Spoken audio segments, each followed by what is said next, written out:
Kanina pong alas 7 ng umaga, dito po sa may Alabang sa Pote Road. Ito pong si Mark. Ito pong si Mark ay na-snatchan na cellphone.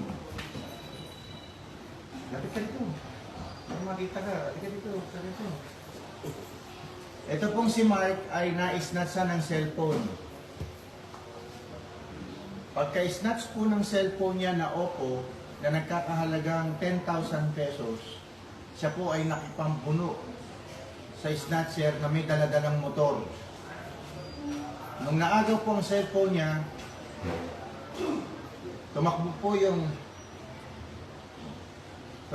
yung snatcher, abang naagaw naman niya yung susi at tinakbo naman niya yung motor ng snatcher.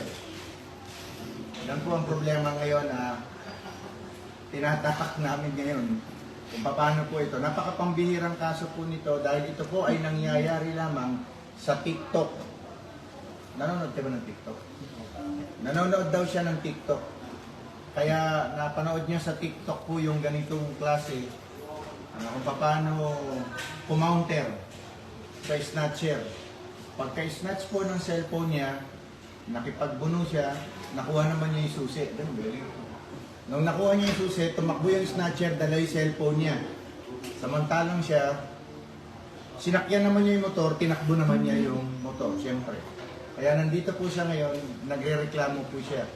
Dahil yung cellphone niya, tinakbo ng snatcher, tapos siya naman yung motor, nung snatcher, tinakbo niya dito. Kaya ito po ay palo Bagamat natatawa po kami pare-pareho, ang aming pong investigator, si PCMS Torion, ay pupunta po sa Bacoor kasi naiwan po yung ID nung pinaghihinalaan niyang ng snatch na taga Bacoor. Siya rin po ay taga Cavite, taga Imus. Kaya po tayo nagla-live dito kasi para po makita ninyo na yung TikTok pala ay nagkakatotoo minsan. Pagkatapos siyang isnatsan, kinuha naman niya yung motor. Habang tumatakbo palayo yung snatcher, tumatakbo din siya palayo sa snatcher dahil dala niya yung motor ng snatcher. Yun lamang po at iniulat po namin ito para po sa kaalaman ng lahat. Salamat po at magandang umaga po sa inyo.